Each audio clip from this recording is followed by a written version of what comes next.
আজকে সুপ্রিম কোর্টের হাইকোর্ট বিভাগে একটি রিট পিটিশন দায়ের করা হয়েছিল এবং এই রিট পিটিশনে আমাদের অতি সম্প্রতি জাতীয় সংসদে পাশকৃত সুপ্রিম কোর্ট সচিবালয় রহিতকরণ আইন 2026 এটাকে চ্যালেঞ্জ করে মূলত রিট পিটিশনটি দায়ের করা হয়েছে এবং বলা হয়েছে যে এই আইনের যে বিধান কেন সংবিধানের বহির্ভূত বলে ঘোষণা করা হবে না, ইংরেজিতে আল্ট্রাভায়ার্স অফ দ্য কনস্টিটিউশন। সুতরাং এই যে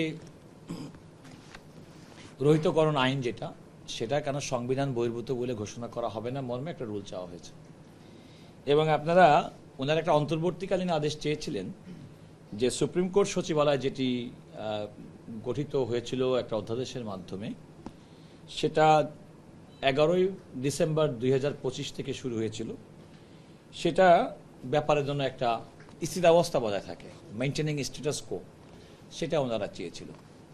তো হাইকোর্টের যে বেঞ্চে ওনারা এই মামলাটি দায়ের করেছিলেন সেই বেঞ্চের সিনিয়র বিচারপতি তিনিই কিন্তু মূলত পূর্বের রায়টি দিয়েছিলেন।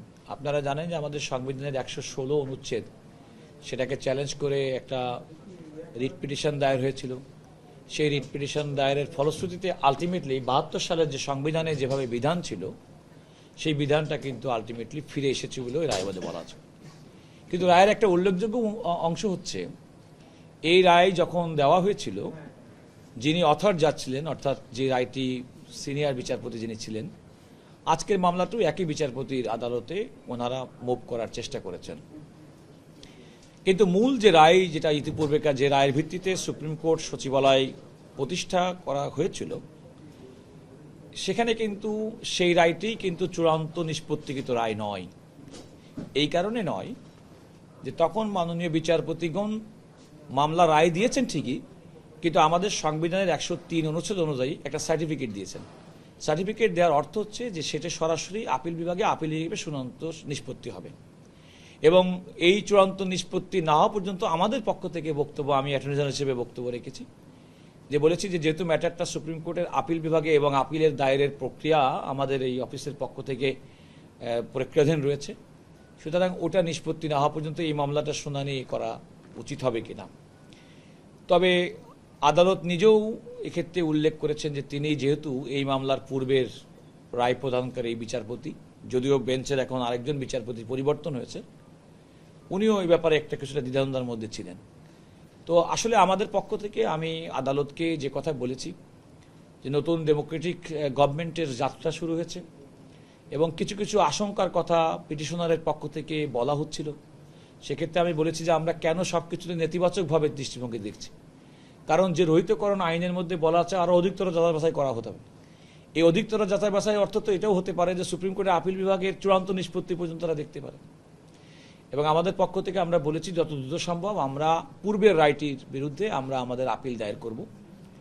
এখানে আমাদের অতিরিক্ত attorney general mister Asadur Rouf, barrister অনিকার হক, আমাদের ওই কোর্টের সংশ্লিষ্ট ডিএজি জনাব জিয়াউর রহমান খান, আমাদের ব্যারিস্টার মেহেদি হাসান যারা ছিলেন তারা সবাই, আমরা সবাই। তো আদালতও আমাদের এই বক্তব্যটাকে গ্রহণ করার এক পর্যায়ে এই মামলার বাদীপক্ষের আইনজীবী তিনি বললেন যে আমরা একটু অপেক্ষা করি, আমাদের মামলাটা এই আদালতে থাকুক।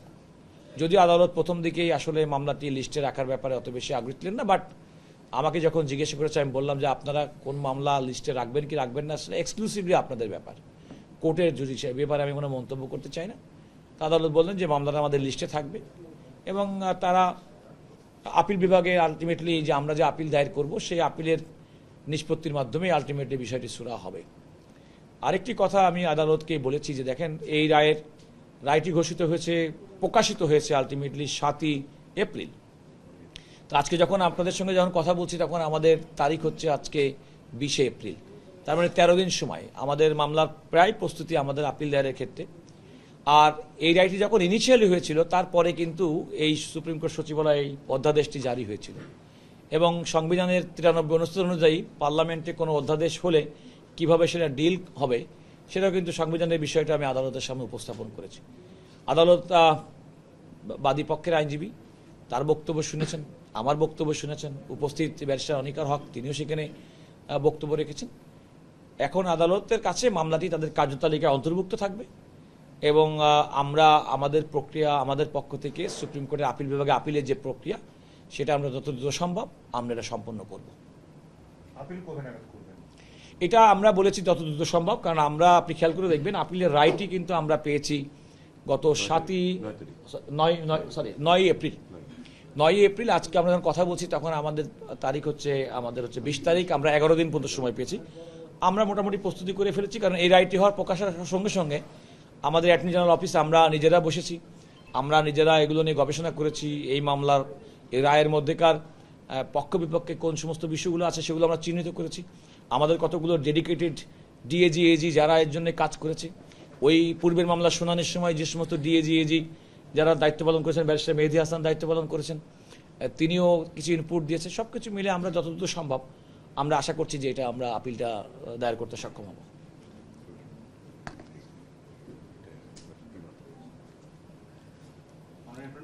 এই যে রিটটি যেটি দায়ের করা হবে, এখানে অধ্যাদেশগুলো কোনটা অ্যাপ্রুভ হবে কি হবে না বা কি হবে সেটা তো এক্সক্লুসিভলি একেবারে পার্লামেন্টের উপরে ডিপেন্ড করে। এই রিট আসলে এইটা কতটা মেইনটেনেবল ছিল, এই বিষয়টা নিয়ে তো অনেকের প্রশ্ন আছে। দেখুন, আমি নিজে আদালতকে এই প্রসঙ্গটি উল্লেখ করেছি যে পার্লামেন্ট তার স্বতন্ত্র ক্ষমতা অধিকার বলে শুধুমাত্র এইটি কিন্তু একমাত্র আইন না যেটা রহিতকরণ বিল পাশ করেছে।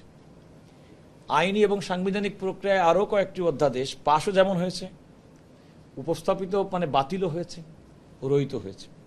তো এরকম একটা প্রক্রিয়ার মধ্যে যখন হয়েছে, তখন যদি কোনো কারণে একটা পার্টিকুলার অধ্যাদেশকে কিংবা রহিতকরণ আইনকে যদি আমরা চ্যালেঞ্জ করা হয়, তাহলে পার্লামেন্ট কর্তৃক এই ধরনের সাংবিধানিক এবং আইনি প্রক্রিয়া ব্যবহার করে যে সমস্ত সংশোধনী, রহিতকরণ কিংবা গ্রহণ যেটাই করা হোক প্রত্যেকটাই তো আদালতে চলে আসবে এবং আদালতের সেটা খুব বেশি কাম্য হবে না। আমি আদালতকে আরেকটি কথা বলেছি যে নতুন রাষ্ট্রের দীর্ঘদিন পরে আমাদের গণতান্ত্রিক প্রক্রিয়া আমরা যাত্রা শুরু করেছি, সুতরাং আমরা যেন কোনোভাবে আমাদের কোনো কার্যক্রমের মাধ্যমে আমাদের নির্বাহী বিভাগ এবং বিচার বিভাগকে মুখোমুখি না করা হয়, সেটাও কিন্তু আমি আদালতের সামনে সুস্পষ্টভাবে উল্লেখ করেছি। আরেকটি বিষয়, আজকে এটা আমরা গত 2-3 মাস ধরে দেখছি, আপনি যাওয়ার আগে গণমাধ্যম কর্মীরা সেখানে আমরা সবাই ছিলাম, আদালতের নির্দেশে পর্যায়ে আমাদেরকে বেরিয়ে আসতে হয়েছে। যেহেতু এটা অন্যদিকে চিফ জাস্টিসের দিক থেকে এটি ছিল আগে থেকে অ্যাপিলেটে, আপনি অ্যাটর্নি জেনারেল বলেছেন আপনি আগে জানেন বিষয়টা, এই ব্যাপারে গণমাধ্যম কর্মীরা আপনার কাছ থেকে কি আশা করবো? না দেখুন, আমি তো গণমাধ্যম কর্মীদের তাদের স্বাধীন সংবাদ প্রকাশের ক্ষেত্রে আমি কোনো বাধা দেখি না, এবং আমি নিজে স্বাধীন সংবাদপত্র, সংবাদ মাধ্যম, গণমাধ্যমের তাদের নির্বিঘ্নে কাজ করবে পরিবেশ, এটা তো আমি সবসময় আপনাদের সবার সঙ্গে এই ব্যাপারে আমি একমত। আমি দায়িত্ব গ্রহণের পরে এই বিষয়টি জনাব মাসুদ সাহেব, আপনার নিশ্চয়ই মনে আছে, এটা উল্লেখ করেছিলেন। এখানে জনাব আশিক সাহেব উল্লেখ করেছিলেন, সম্ভবত ফজলু সাহেব উল্লেখ করেছিলেন, এবং আমি এই বিষয়টি আমার জুরিসডিকশনের মধ্যে যতটুকু আমি এটা কনভেও করেছি, এবং আমার 2 জন অতিরিক্ত অ্যাটর্নি জেনারেল সাহেব সে বিষয়টি তারা উপস্থিত আছেন, তারাও আমার এই আপনাদের এই অনুরোধ কিংবা আপনাদের এই সংবাদপত্র কিংবা সাংবাদিক হিসেবে কাজ করার ক্ষেত্রে প্রতিবন্ধকতার বিষয়টি আমি যথাস্থানে উপস্থাপন করেছি।